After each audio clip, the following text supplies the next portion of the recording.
I want to welcome the folks that have joined us that I can see. I can see Yoon Jung. Hi. I want to welcome Paul. Hi. So, don't know about Byron, but what I will do is to, so Julie is asking us to feel free to set down to initialize our webcams, which, the ones that I can see of you have done. I'll start with a prayer. We've got probably about 1 minute, and we do have some questions, and we can talk about the work that we have done already.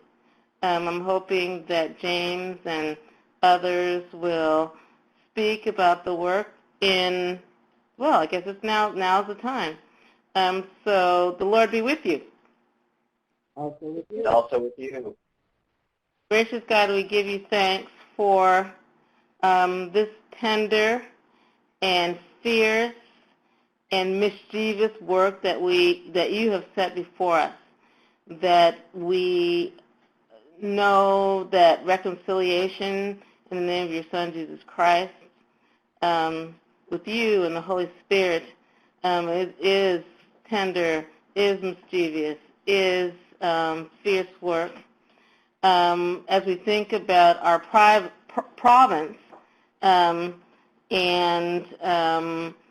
helping people, helping our family of faith do the work to think about reconciliation, to think about our baptismal covenant, our baptismal call to work together about oppression.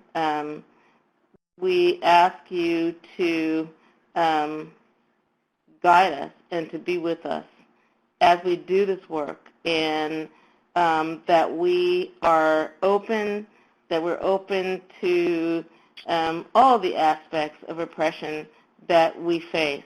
And the urgent message for us right now, particularly as we have the political scene in front of us, that you help us do the work as a community of faith.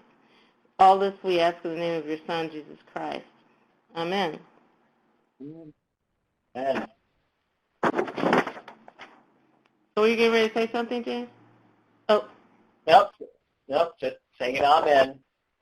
So for some of our newer folks, I was hoping that maybe that James and Becky and Julie can talk about this ministry that we have undertaken and where we're going, and then I guess we will just jump into some of the questions that we had.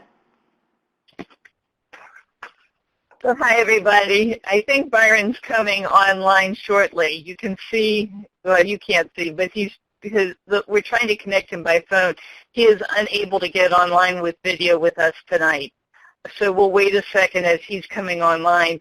Meanwhile, I'm going to give you a couple of quick instructions. Did Karen mention to you how to raise your hand on the screen?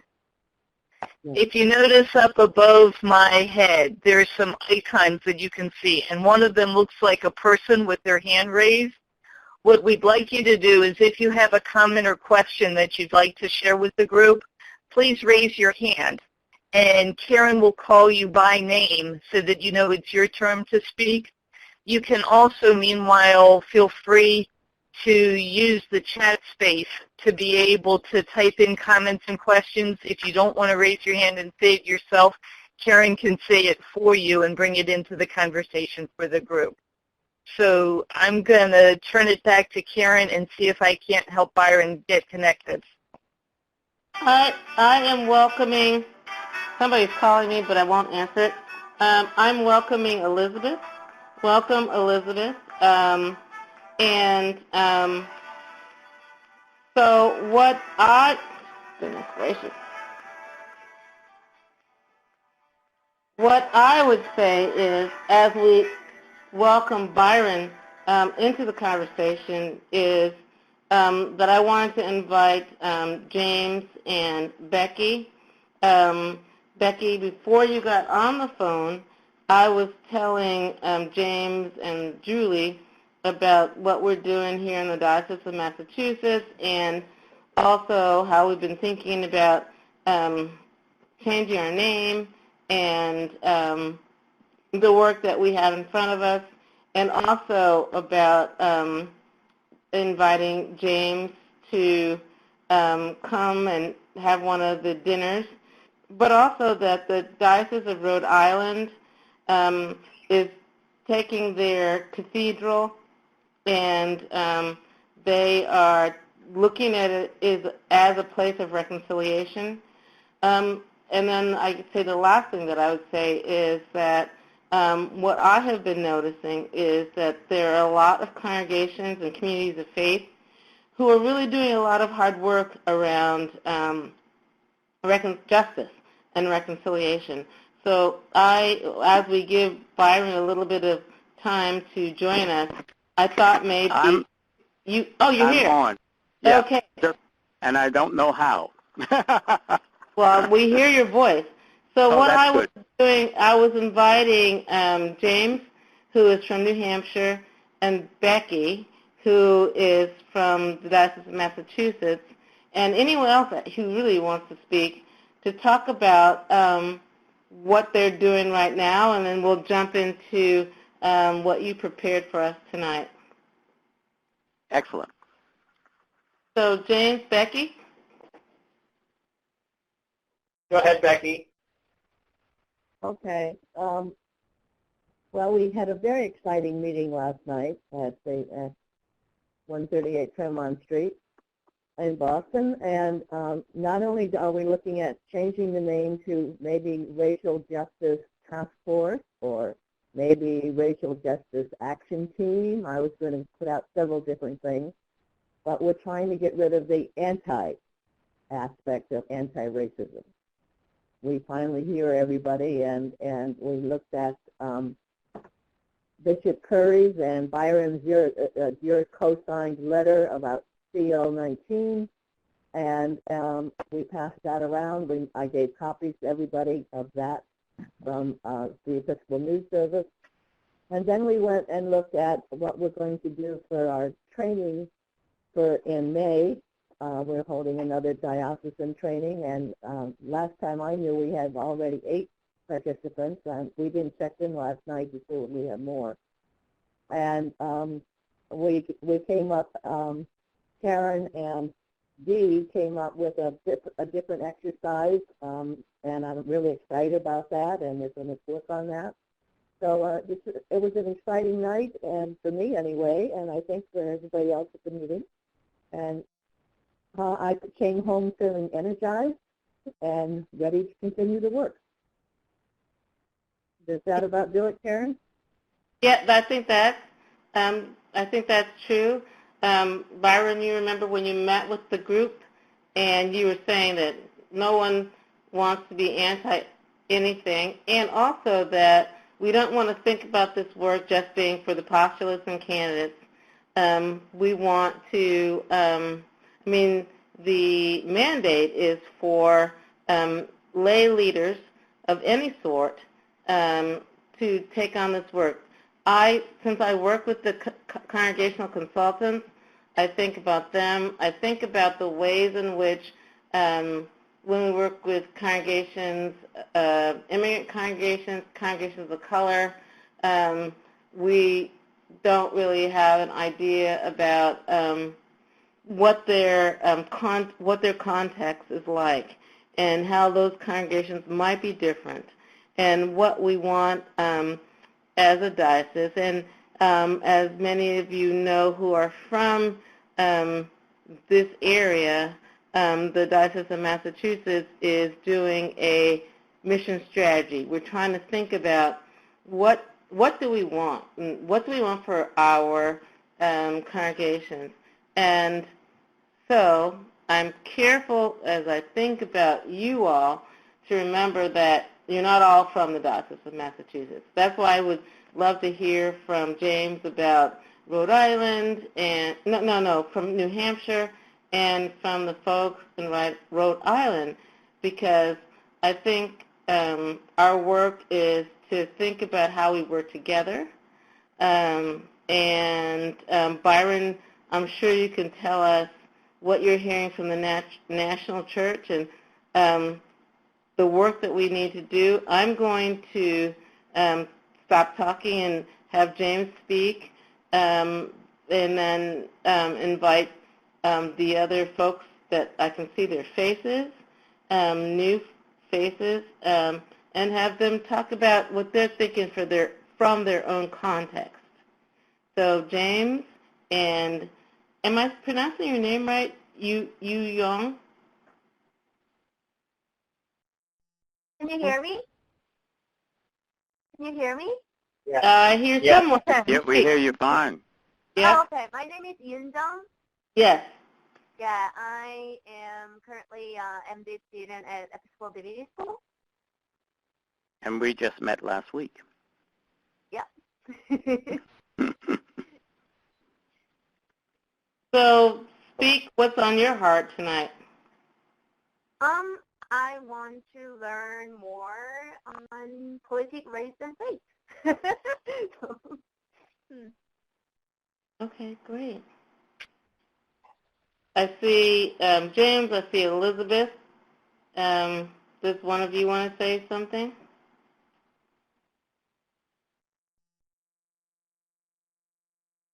Well, I will just share that. I'm sorry. Go ahead, Elizabeth. Go ahead. No, go ahead. It took me a while to unmute the phone, but go ahead. I'll be second.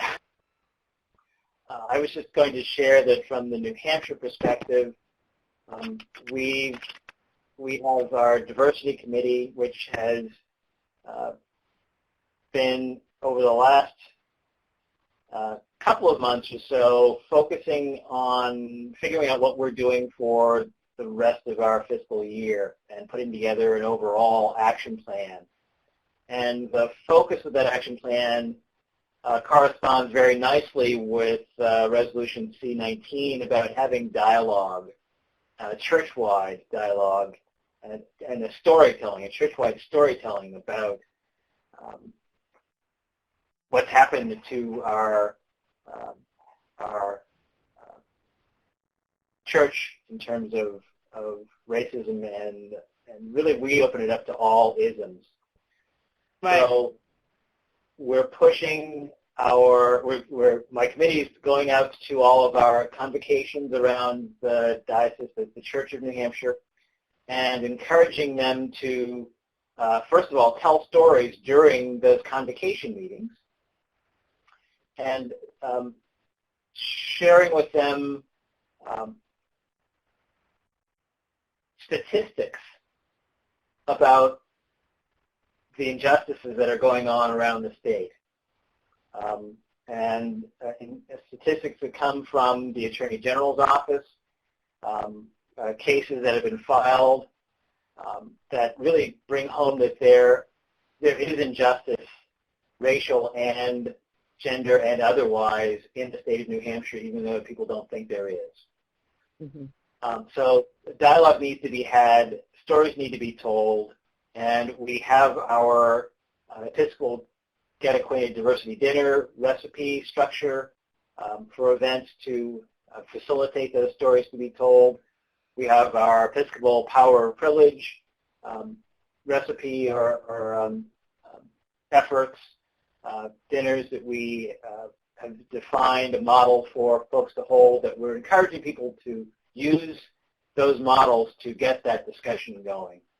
So we're hoping to see, we're shooting for 7 EGADs for the rest of the year and 3 EPOPs for the rest of the year that would indicate those discussions and those stories actually being told.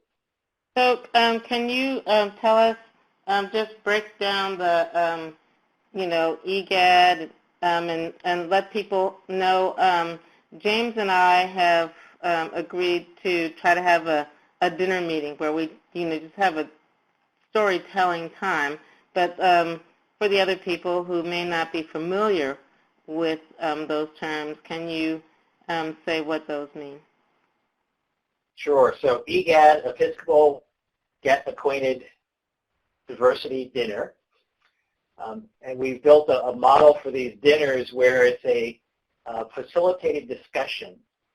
It's a potluck where we encourage people to bring a dish that is your favorite dish. It may be something that has a meaning to you from your childhood, maybe a family recipe, maybe whatever you like.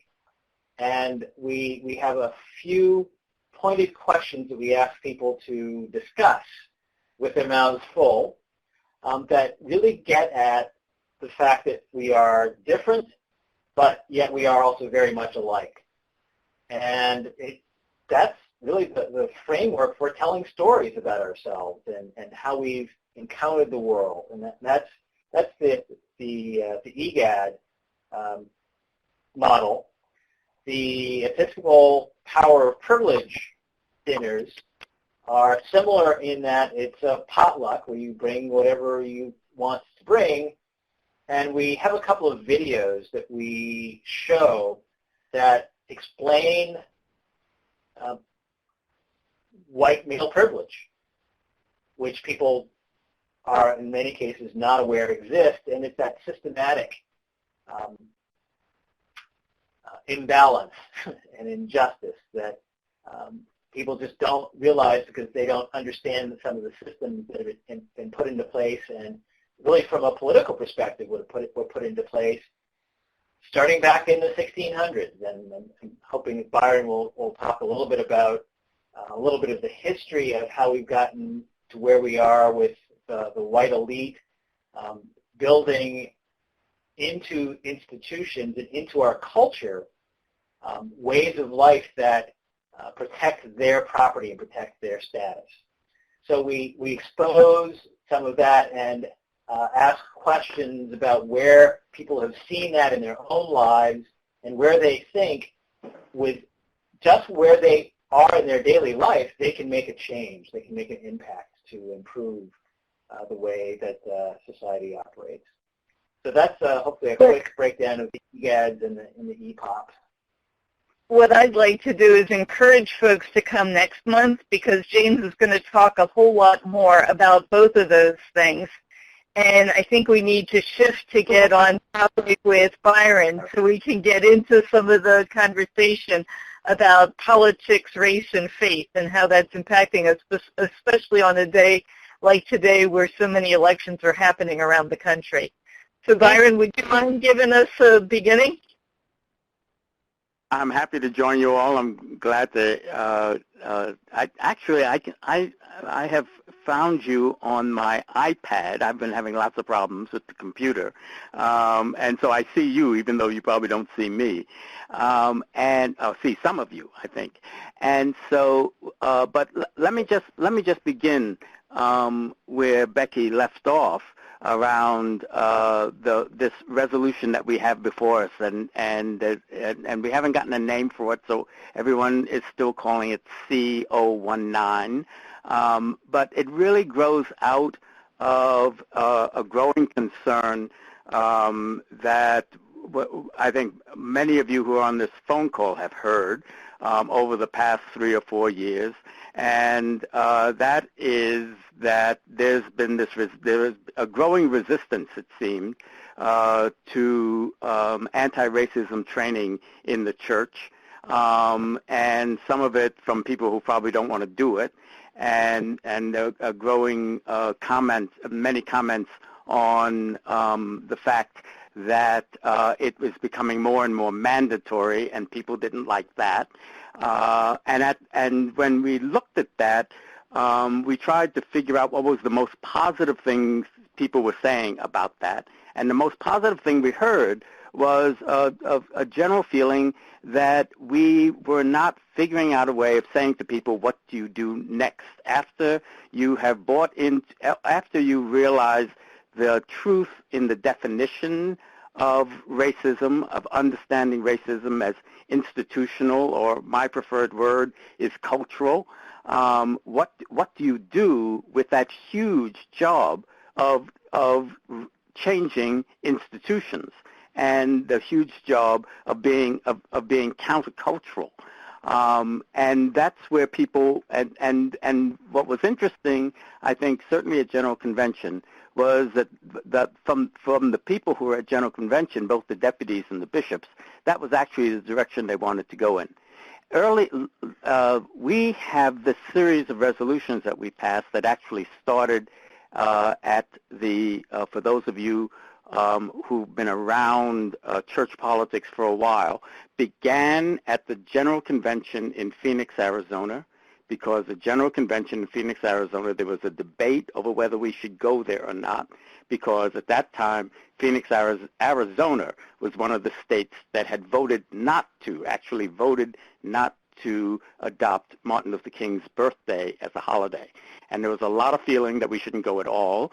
And the presiding bishop at that time persuaded people to go and to use it as a witness and to spend a considerable amount of time at convention talking about racism and what it meant then. And it was actually out of that convention that we came up with, that we first said that racism was a sin, and that we said that we wanted to become a church of and for all races, and a church without racism, committed to ending racism in the world. And out of that came the training, and then it's sort of people, there really is this feeling, because that's several years ago, that we were ready to move forward. The other piece that people had started to talk about then and was how that our work on being countercultural around race and understanding race as a human invention and not natural, we should use that as we also define how we do evangelism. The only thing that we can say in those past several years is that we had less progress around evangelism as Episcopalians than we did around anti-racism, and then with the reinvigoration of the Episcopal Church as a church that will be evangelistic, we were able to put both of those things to see both of those as parallel. And so we had this very exciting time at General Convention, and then, of course, we elected a presiding bishop who seemed to get all of that. And so what we saw our task from General Convention to be was to focus in on both evangelism, becoming this what the presiding bishop calls the being a Jesus movement, and doing that in a way that is not, in a sense, just theoretical and spiritual, but to do it in a way that has a direct relationship to our lives in the societies in which we Episcopalians are in.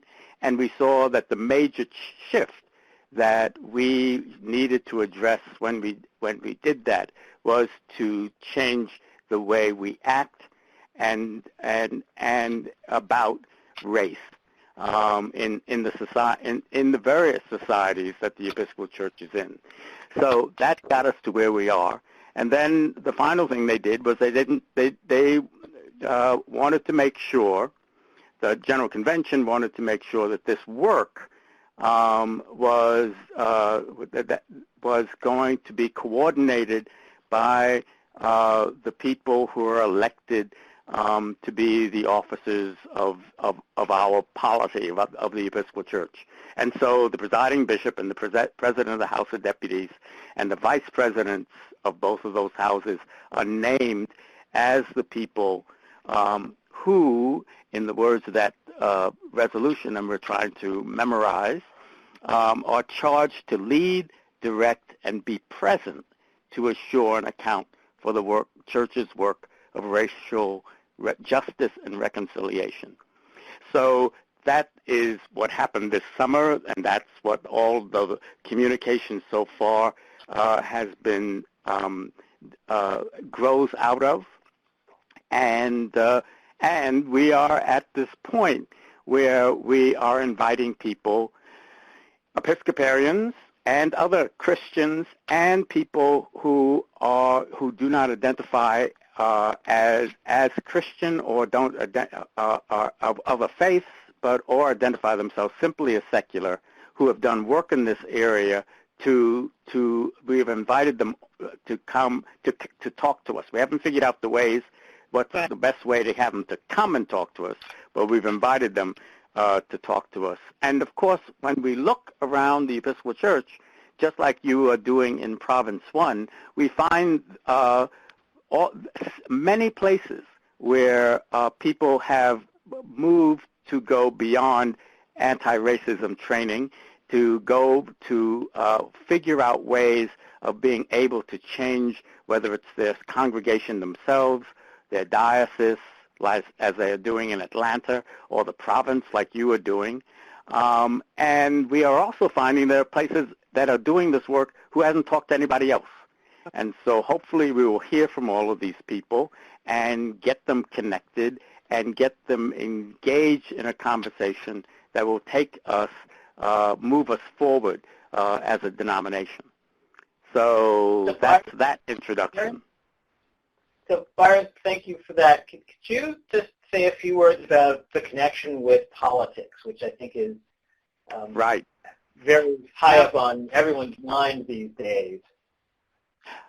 So that piece, of course, as you know, for me, is pretty personal. Those of you who have met me know that when I introduce myself, I always introduce myself as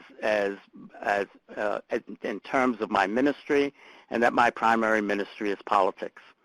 I think that if you don't mind, I'd like to start with sort of a broad definition of politics. Before we get into any kind of particular that we're in a very strong and what seems like for many of us unusual way right now. And politics, I think, first needs to be understood as the whole process of setting rules to keep things as they are, or setting rules to change things. And those rules that most of us, that all of us abide by and participate in are mostly formed informally. When we talk about politics, we usually talk about the formal piece, the institutionalized piece of making those rules. But when I talk to young people about politics, I talk to them about the informal kinds of politics first, and I ask them if they can remember when they were able to get somebody else to change a rule, any rule, and they don't miss a beat. They almost always are able to answer that question, and it almost always relates to a parent or a grandparent, that somebody said, this is the way you do things, and they persuaded their parent to do it a little differently. This is the time you come in tonight, and they persuade them to let them come in later. If they all remember something. They don't make these up. They can still remember. And most of what we do with people is in that around how we are going to act together is ways in which we adjust or agree with rules. Now, of course, in a society as complicated as ours, and as complicated as most societies, we designate people to do that around a whole lot of formal areas. We designate that to be done by. I'm hearing a lot of noise in the background. Does someone need to be on mute? I'm not. Yeah, I hear the noise too. I don't know what that Yeah. is. And so what I engage in, of course, is formal rulemaking and formal rulemaking for one particular government in the government in the state of Massachusetts, and I do that as a Massachusetts state legislator. And when I do that work, I have been assigned that. I've been assigned that by my constituency. So there are elections, and I get elected, and because I'm elected, I can go and engage in a very formal process of adopting rules and adopting rules about behavior, and adopting rules about support for a variety of programs that people think are necessary in order to have a decent society. And so that's the big piece of politics. Now, that kind of politics can be both can be constructive, and it can be destructive. It's any time people get together and have to make those decisions about rules. Now, what's happened in around this current presidential election is that there is a shift going on, apparently, a significant shift going on in this country about what the nature of those rules should be. People are not making the rules, right? People are figuring out ways to get enough influence so they can influence how the rules are made in the future. There are certainly in Washington and in Congress, there is a decision that it is more important to exert influence that has no end, right? That has no results, than to work with people that you apparently disagree with in order to get results that come out of compromise.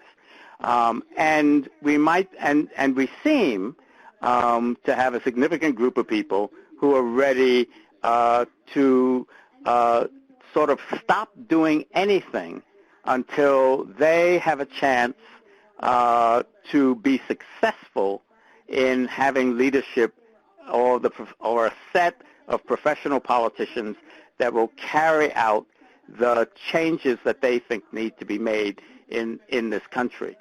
What has been surprising about that is that we have not seen these people all together around one set of candidates for a while. Part of that is that we haven't had a presidential election that has had any serious competition for 8 years, and so we haven't seen that be worked out, and we're seeing that now, and we're seeing that now with the Republicans. There are lots of ways of looking at these candidates. I personally think that the most important thing to look at is not the candidates, but the people who come to the rallies, the people who are actually voting for them in the caucuses and in the primaries. And that, I think, we are seeing a group of Americans who have not felt that they had a way of expressing their beliefs about where the society should be in a coherent way, because there was no coherent place where they could act that out. And that has created that I think the kind of just unusual kind of presidential primary season that we've had so far. Let me Byron, stop there for a second. I think all of this is great. I just want to make sure that we don't forget the question about faith and Episcopalians, and if there are folks that have questions that they want to ask you. So I'm going to just take I will ask you please to take a pause, and I am happy to welcome the folks at EDS that are listening to this, and Elizabeth and Paul, and all of you part of this conversation, because for me it's very puzzling, but I wondered if there was something that you all wanted to ask about. Paul's raised his hand. Do you have something you want to say? You. We can't hear you. Can you hear me now? We can hear you now.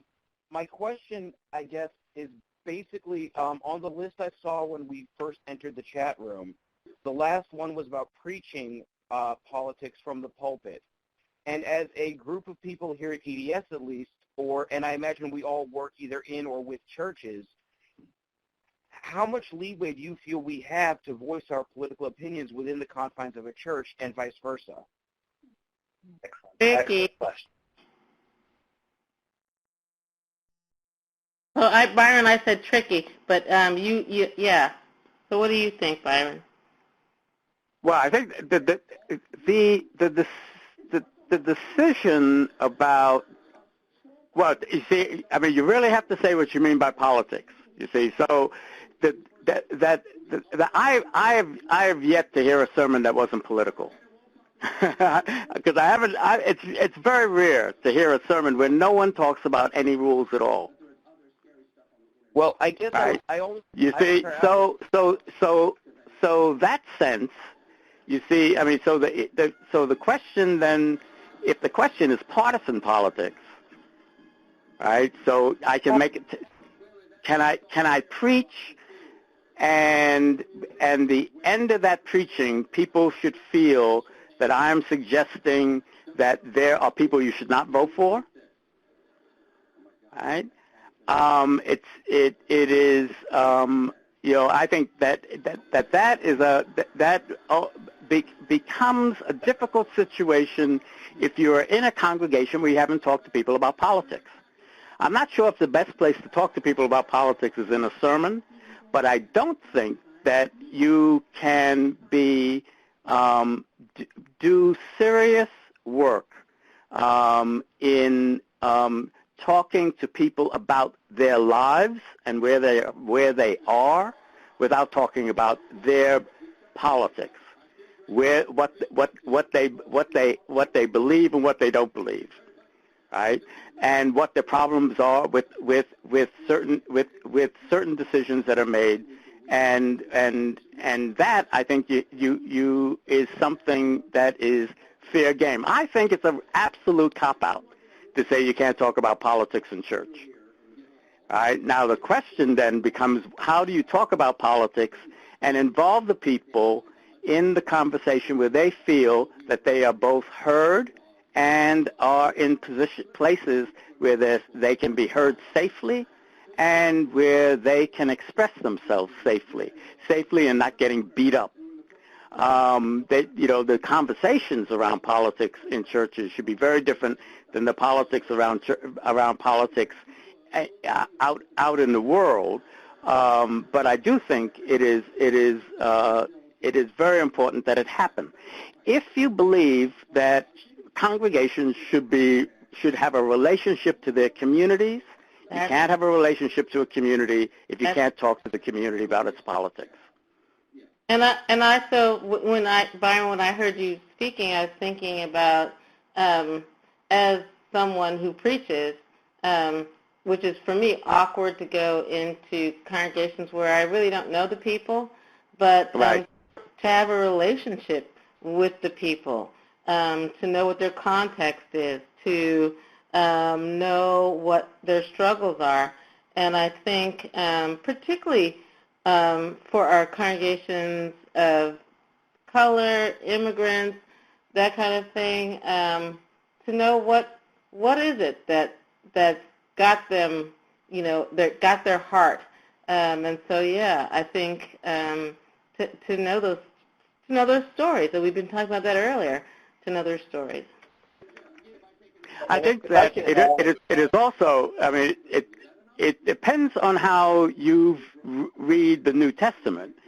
So what is a political statement by Jesus?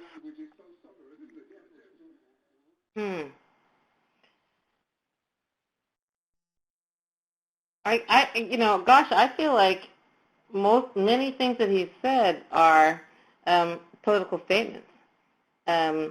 He holds up the coin and he asks questions about that. The woman with the issue of blood, which we don't talk about very much, or different images that he has. As I was saying to the group who joined me earlier, Jesus was a revolutionary, which is probably one of the reasons that he was killed. But he turns the tables. He turns things upside down in terms of how we think about the status quo.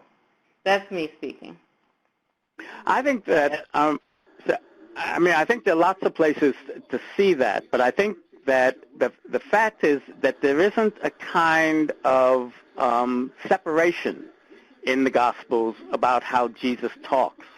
So sometimes he talks about things that we will interpret as being very individual, and other times he talks about things that are very corporate. And when he is talking about those corporate things, that is certainly political. I don't know how you deal with the grand metaphor of the sheep and the goats at judgment time. There are a million ways that Jesus could have talked about that, but he talks about it in this incredibly concrete way about how you're supposed to act. Right? And so unless you believe that the only thing he's talking about then, when he says, did you feed me when I was hungry, is you actually going out and feeding somebody, then that he is not talking about people getting fed in the most effective ways as possible, then you could say that that's not political. Except I don't know many churches that go do that every day, right? We could all go to Harvard Square and just spend the day doing that, and maybe we should do that all the time. See, or do you find the most effective way of making sure people are fed? Right, which probably means that you have to get together with other people to do that, and probably means that you have to make some corporate decisions about what is allowed and what is not allowed in your city, in your state, in your country. Right? And you have to make some corporate decisions about who's going to pay for all that food that it's going to take to get people fed. I'm going to Byron, posing a follow-up question that I'd like to highlight. He's saying that there's a fear that we can alienate people who come to church for solace. And I think there's also a broader subtext where there's politeness. There's a sense that we want to avoid getting into the difficult questions because of the conflict that seems to create within our communities. And so what is the place of having faith and religion and politics come together? And are we intending to unsettle things, or do we need to find a way to build that safe space that you're talking about so that we can have conversations? How do you see that balance out? And I think you named the balance. And you see, and I think that we are most effective in following Jesus when we do both. We have to deal with individuals where they are, and many times what it is in an individual relationship, when the church comforts people, we definitely should be comforting people. But we should also be working to establish the kingdom. Right? And that's more than just everybody as individuals. It's everybody all together. And we have to do both of those things. And in doing both of those things, you have that end has to be a balance between challenging people and comforting people. If I can just add to that, when I saw Paul's great question about people looking for solace, one of the things that I look at, and I also sit on the Commission on Ministry for the Diocese of New Hampshire, and one of the things we look for in our candidates is that ability to speak truth to power in a way that does not come across as being too abrasive. And I think when I saw your question about the people coming to church for solace, I would ask, what's the definition of solace? Is it coming to church to have a warm and fuzzy feeling and just recede into the pews or whatnot and just kind of be in a vegetative state? Is that the definition of solace? Or is a definition of solace that we can use here one of understanding how to behave following the Jesus movement? And that knowledge of how to behave following the ways of the Jesus movement can be solace. It means you don't have to figure out how to proceed. Ask the question, what would Jesus do? And when you're preaching, when you're up there talking, you can talk about what's happening in the world in a way where you're sharing your take. You as the preacher are the expert on Jesus. What would Jesus do with this set of facts about the way the world is? So, James, so I would say that what you just said sort of rings true with me. And what I feel like is when we look at Jesus' encounter with different outcasts, as they call them, is that Jesus says, I see you, and I see your context, or I see what doesn't mean it's all good, but it just means that Jesus sees people and sees their context, really. He shares the story, as what you do in your work. So I thought it would be good at this point. We said a lot. Paul, why don't you share what you're thinking based on what we said? Hi there. I do want to. Right. I guess I would say that I'm not sure yet. You are raising incredibly valuable points, and I wish that I don't know yet, because I still do, when I've worked in churches, want to be there to comfort the person who comes in the door in a way that makes them walk away feeling better. And I don't think that can be the limited scope of what we do as a church. So that's why I'm in seminary. I'm trying to figure that out. Right, but I think that when you ask this question, you really have to ask this question to all the variety of Christians in a variety of churches. See, no one would ask this question in a black church. It doesn't come up, right? I can't go to a black church without being acknowledged as an elected official by the preacher. Right? That we are amazingly parochial, right? In the way we approach these questions.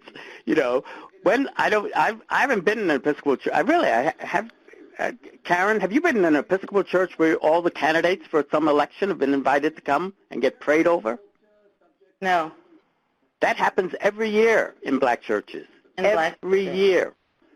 And I spent my Lent at the Church of the Holy Spirit in Mattapan, and I was talking to Jean-Baptiste, who is our transition officer, just kind of thinking, my goodness, how different it is to be in the black church and or the church of people of African descent, and the culture, the way they treat you, their thinking about things. And I'm really taking it in as my Lenten discipline. Goodness gracious, okay. I had forgotten, because, I was at Christ Church in Cambridge for 11, 14 years. Very different experience. And so as we do this work that we do need to think about the context and how it's different.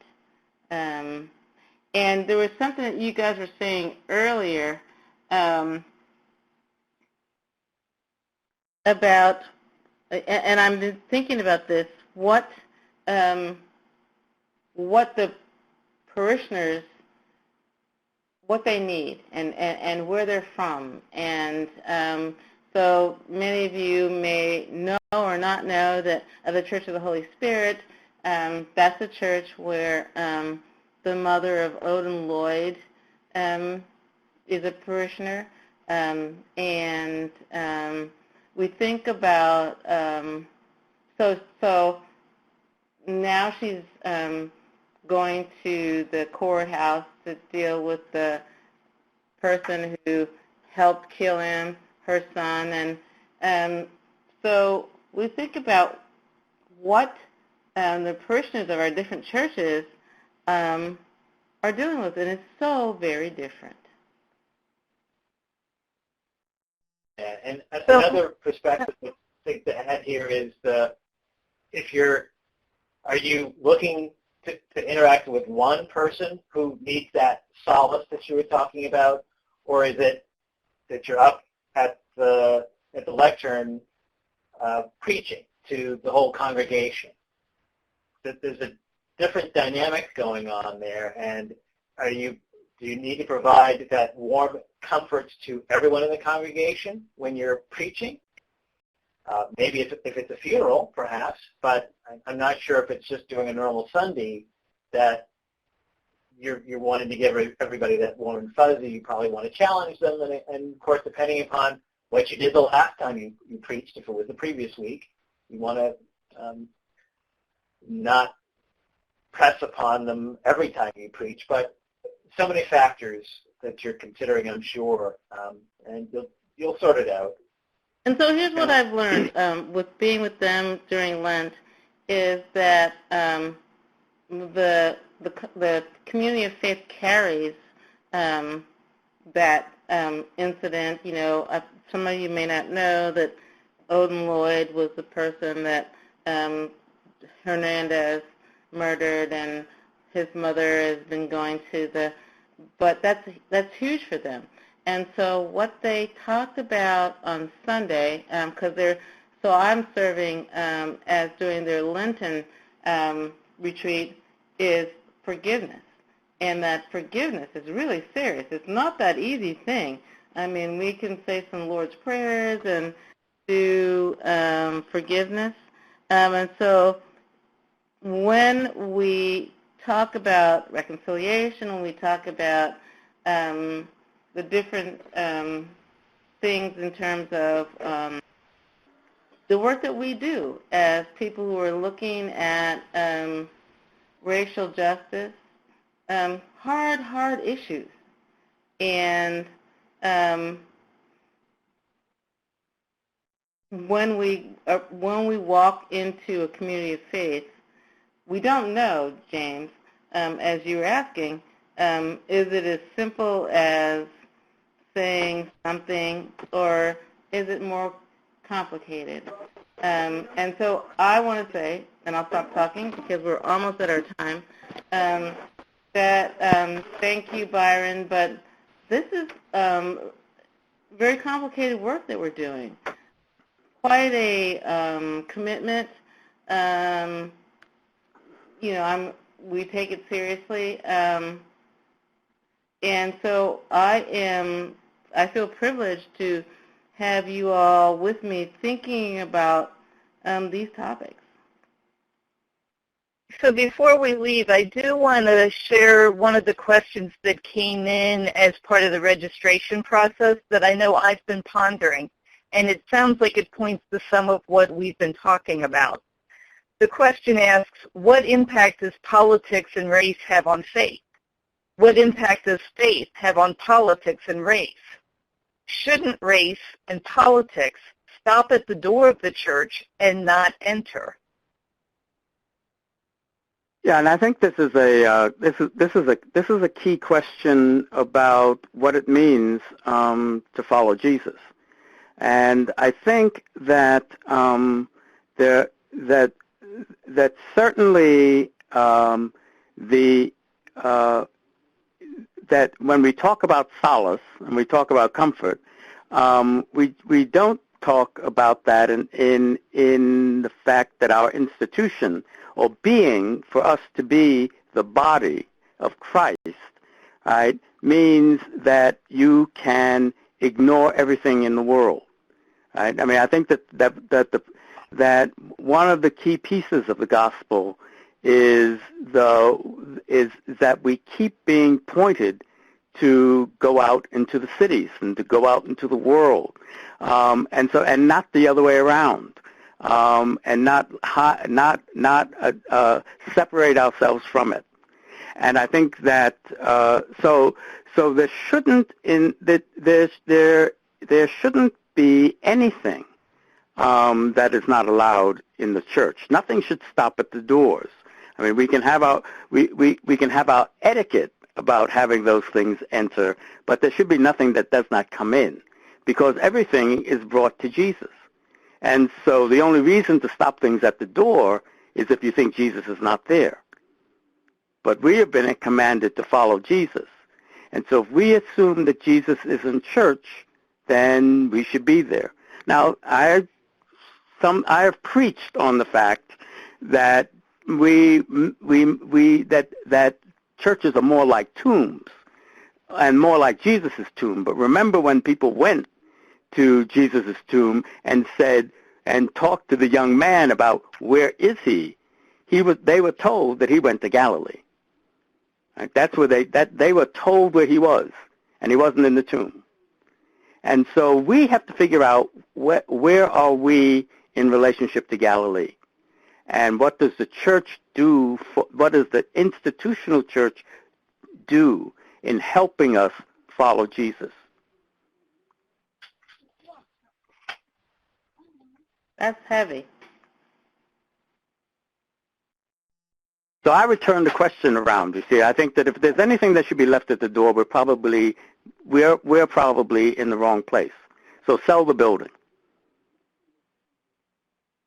It's happening in a lot of places anyway. Right. But and that, to get back to our present politics, one of the interesting things. I mean, we have this whole piece that I hope some of you at least read a piece of, is trying to explain who is coming to these Cruz and Trump rallies, and trying to figure out what is the common denominator about these people, and saying that and talking about the whole thing about them being authoritarian. And there's probably a better word for that that could be more objective, but no one should be. But you see, if we are serious in our work in following Jesus, we should not be surprised we might be surprised that they're all showing up, but we should all know those people.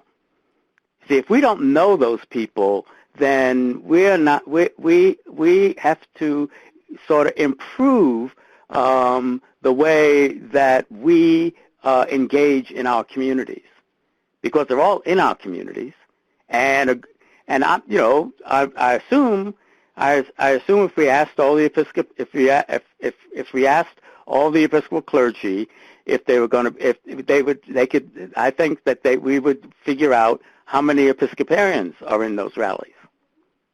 Wow.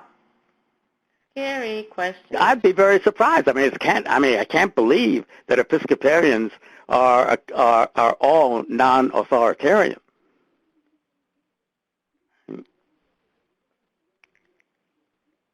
so we, and I think that what our job is to try to figure out how we are as honest as possible in engaging people with their faith, which means as honest as possible in setting up places where we can learn about everyone.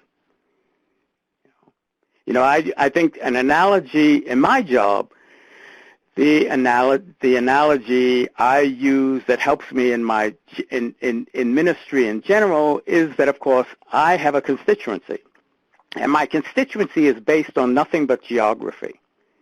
So there are boundaries, and that those boundaries form the district, and anybody in that district who can vote, who can vote for me or whoever is running against me. And my relationship to those people tends to be pretty special because I don't know who voted for me or not, right? But I try to stay engaged with all those people who are my constituents, and I think that as an analogy, we need to think of ourselves as Christians as having a constituency. It's the constituency that we get from being baptized.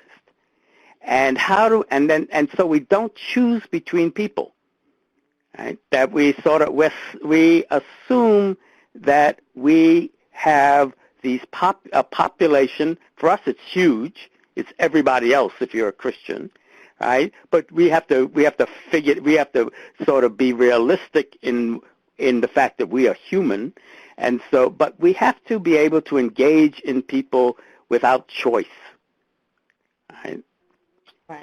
And that's why so many people are thinking about if there's a way, to get parishes to focus again on the places where they exist, right?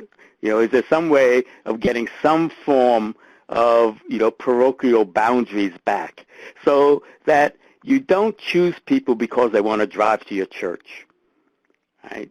You choose people because they live 2 blocks away from your church, whoever they are. So I'm raising my hand right now because I realize that we are at the end of our time. Byron, I want to thank you because I think that this has been a very rich conversation. And it's left us with so many questions, and I think that that's what rich conversations do. I think that if I know that you have thought about taking us on the Freedom Trail, those of us can do it when we start in the daylight and we end at the daylight, and we make an arrangement with the 2 museums. I am so grateful for this conversation with you, and it's kind of helped me think about how to sort out what I feel is a very confusing time. I'm hoping that it was beneficial for you as well. I enjoyed it. I enjoyed the questions, and I look forward to being able to be with some of you in person, and but also engaging in this. If anybody that's on there hasn't gotten their question answered, feel free to email me. I'd be happy to hear from you. And Julie, I saw your hand raised. Do you have something? So one other thing I want you to note, if those of you who have seen the notes that I've been taking as we've been going on, there's a bar that you can scroll the whole way down to the bottom.